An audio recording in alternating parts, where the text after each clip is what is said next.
That's pretty cool. Hello and welcome back. This is episode 4, I believe, of the Arduino Adventure series, and in today's episode we are going to be discovering switches.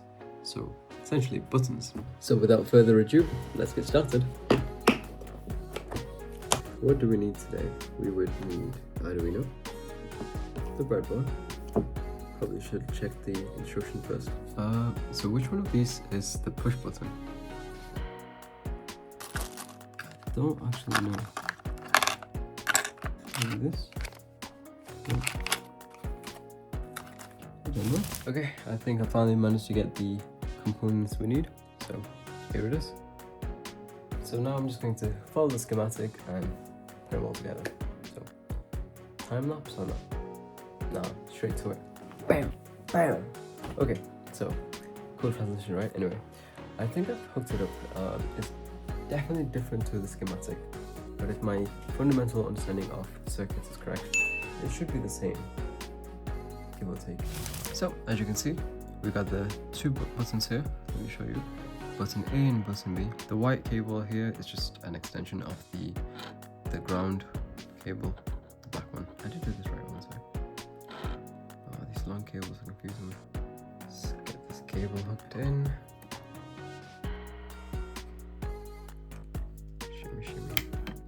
Okay, nice. So we got the LED to work. Oh, hold on. The LED is starting to blink now. Why is it blinking? Why is it blinking? Well, I just compiled and sent the code to this, so let's see if it works. First time trying it. Okay, that's on. And that's off. Wow. If I double press it, nothing happens. Double press this, nothing happens. Oh, nice. So, that's the first time actually getting some tactile feedback from these projects.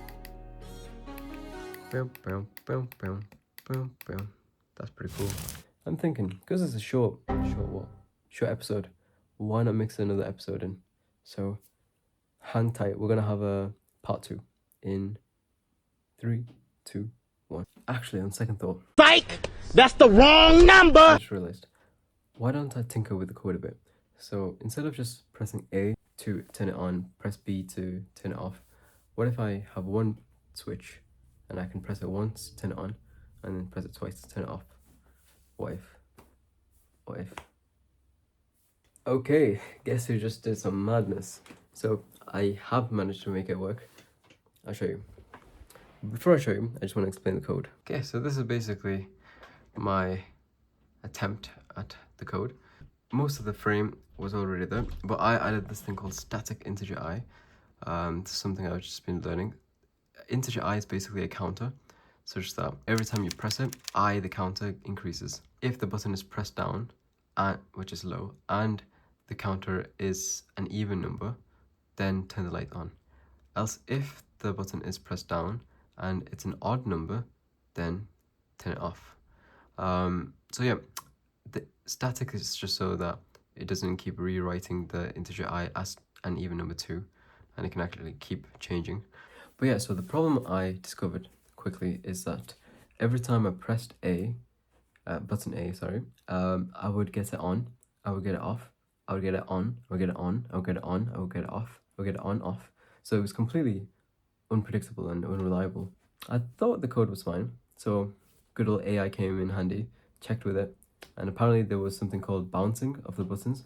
So, because they're quite sensitive, the switches, every time I pressed it, it kind of registered that as 2 or maybe 3 clicks.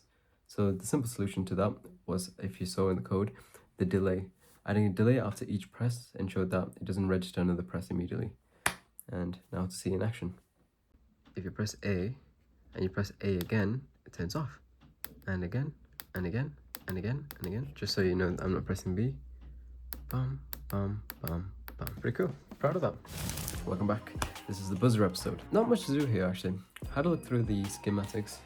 Turns out I only need a buzzer, 2 wires, the breadboard, and the Arduino. That's it. So let's see the components now.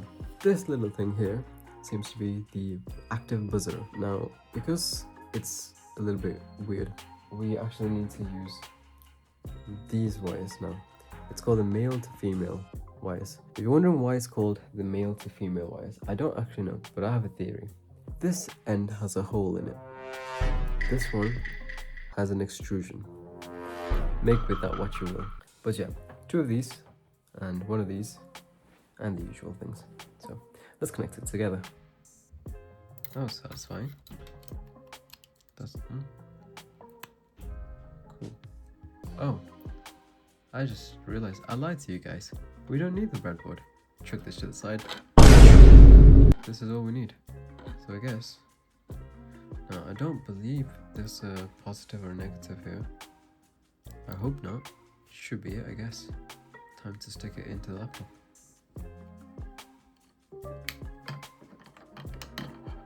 Okay, stable, okay. I can hear it. Or I cannot hear it. What have I done?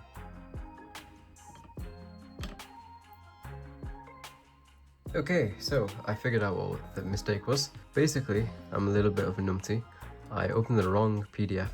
So the schematic I looked up, they were using port 8, but it's actually meant to be port 12. So now, if I connect it with the right ports of ground and 12, can you guys hear it? It's not the loudest, but you know, it's audible.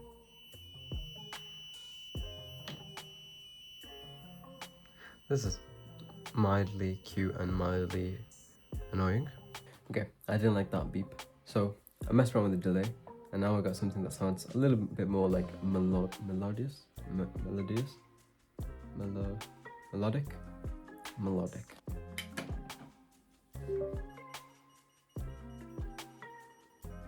Okay, that's it. One thing I did notice though, for some reason, I need to check actually now. I think the orientation in which you put the buzzer does actually matter, because I couldn't get the sound to work when it was the other way around. Let's test that actually. No sound. Oh. Hello guys, can you see? There's a longer leg again, and I believe the longer is the negative or the ground. Okay, maybe I said that was the other way around. Maybe the longer should be the live. So, moral of the story, always check the length of the legs. That's it. Are you guys hearing this?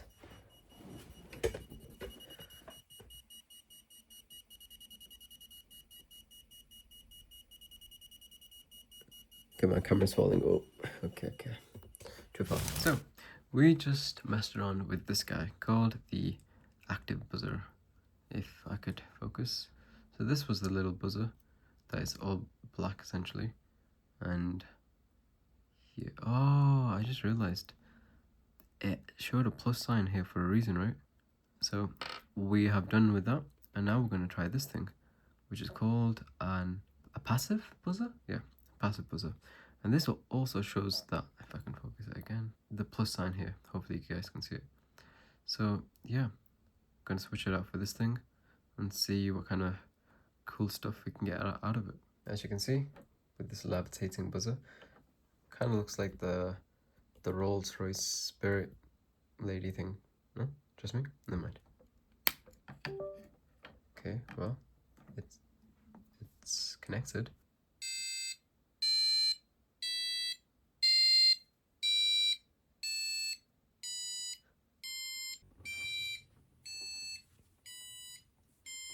Alright, that's it. So that was fairly easy. The only thing I had to do was go into the IDE. Okay, that's getting annoying now. Let me turn that off. Go into the IDE and add a zip file for it to locate. So yeah, fairly cool projects so far. Finally got some more fun components. I mean, LED is really fun, but I can now press stuff, I can hear stuff. And yeah. Thank you for watching, and I will hopefully see you in the next one. Peace.